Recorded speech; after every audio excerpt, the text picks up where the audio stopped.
కృష్ణమూర్తి సుందరం. రోజు ఇలా రాసి నేర్చుకోండి. సరే అమ్మా, వస్తానమ్మా.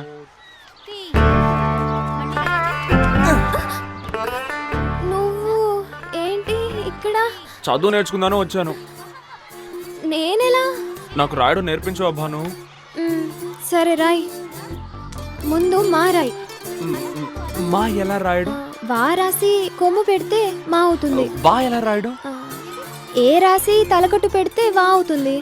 ఏ ఎలా రాయడం? సున్నా రాసి దానికో కొమ్ము పెడితే ఏ అవుతుంది. అది నాకు తెలియదుగా. ఎందుకు వచ్చావు ఇక్కడికి? ఎవరైనా చూస్తే నాకే చెడు పేరు వచ్చేది. నేను రాసిస్తాను, దాని మీదే దిద్దు. ఇదిగో దిద్దు. బా ను మా తి.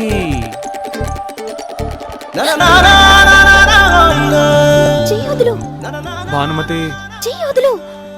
వదలకపోతే ఇంకో చేయి మీద గీస్తావా? ఇదిగో కత్తి, గీసేయ్. ఈ మచ్చ చూస్తున్నప్పుడల్లా నువ్వే జ్ఞాపకం వస్తావు. నేను మర్చిపోలేకపోతున్నాను భాను. ఆలోచించుకొని నీ నిర్ణయం చెప్పు.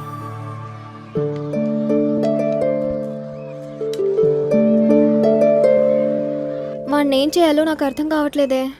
నా వెనకాలే వచ్చావంటే చెప్పు తెగుతుందని చెప్పు. ఎలా చెప్పనే? వాడి చేతిలో ఎప్పుడు కత్తుంటుంది. ఆ రోజు వాడి చేతికి నువ్వు గీత గీసావుగా, ఇవాళ నీ చేతికి నువ్వు గీత గీయించుకో, సరిపోతుంది. ఇలా బాధ్యత లేకుండా తిరిగే అబ్బాయిలకి బాధ్యతగా ఏదైనా పని అప్పగిస్తే భయపడి పారిపోతారు. ఏమంటున్నావే? నా దగ్గర ఒక మంచి ఐడియా ఉంది, అలా చేద్దాం. భానుమత, కృష్ణవేణి, భాను ఏం చెప్పింది చెప్పు. వచ్చే శనివారం డ్యామ్ దగ్గరికి నిన్ను 4 గంటలకు రమ్మంది. తను నీతో మాట్లాడాలట. అయ్యో దేవత, నన్ను ఆశీర్వదించు.